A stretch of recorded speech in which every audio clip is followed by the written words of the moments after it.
Yemen में मृत्युदंड पाने वाली भारतीय नर्स निमिषा प्रिया को बचाने की हर संभव कोशिश की जा रही है।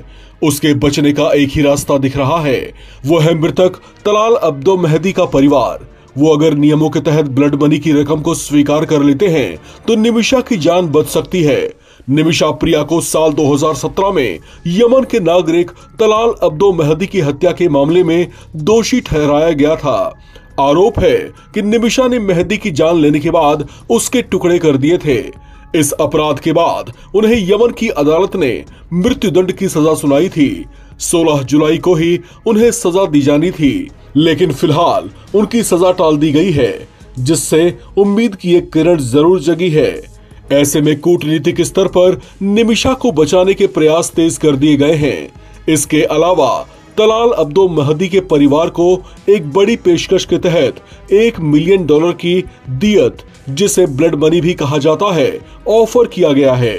ब्लड मनी या दियत इस्लामिक कानून के तहत वो मुआवजा होता है जिसे अपराधी या उसके परिजन पीड़ित के परिवार को देते हैं।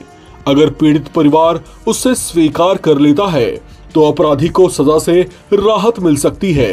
हालांकि तलाल मेहदी के परिजन इस प्रस्ताव को सिरे से खारिज कर चुके हैं। मेहदी के भाई अब्देल फतह मेहदी ने साफ शब्दों में कहा है कि उन्हें किसी भी कीमत पर माफी नहीं चाहिए। उन्होंने कहा कि भले ही सजा में थोड़ी देरी हो, लेकिन उन्हें किसास से कम कुछ भी मंजूर नहीं होगा। आपको बता दें कि किसास इस्लामिक न्याय शास्त्र में एक शब्द है। किसास का मतलब ईश्वर का कानून होता है। कुरान में अध्याय 2 आयत 178 में इसका जिक्र मिलता है, जिसमें जान के बदले जान का नियम है, यानी किसी को जान लेने वाले को किसास यानी अल्लाह के कानून के तहत उसकी जान लेकर ही दंडित किया जाता है। हालांकि निमिषा की जान बचाने के लिए केरल के ही एक मुफ्ती कांथापुरम एपी अबूबकर मुसलियार, जिन्हें ग्रैंड मुफ्ती के नाम से जाना जाता है, वो एक देवदूत बनकर सामने आए हैं। उन्हीं के प्रयासों से निमिषा की होने वाली फांसी आगे के लिए टाल दी गई है।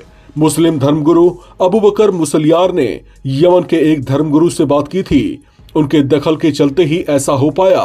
वे इस मामले में अपनी ओर से हर संभव प्रयास कर रहे हैं ताकि किसी भी तरह से निमिषा की जान बख्श दी जाए।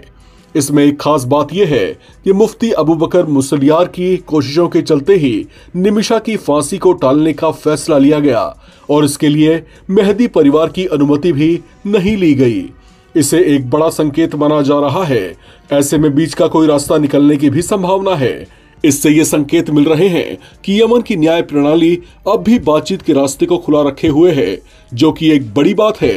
हालांकि ये भी सच है कि जब तक किसास की मांग बनी रहेगी, तब तक इस मामले का हल निकालना बेहद चुनौतीपूर्ण रहेगा। इस खबर में फिलहाल इतना ही।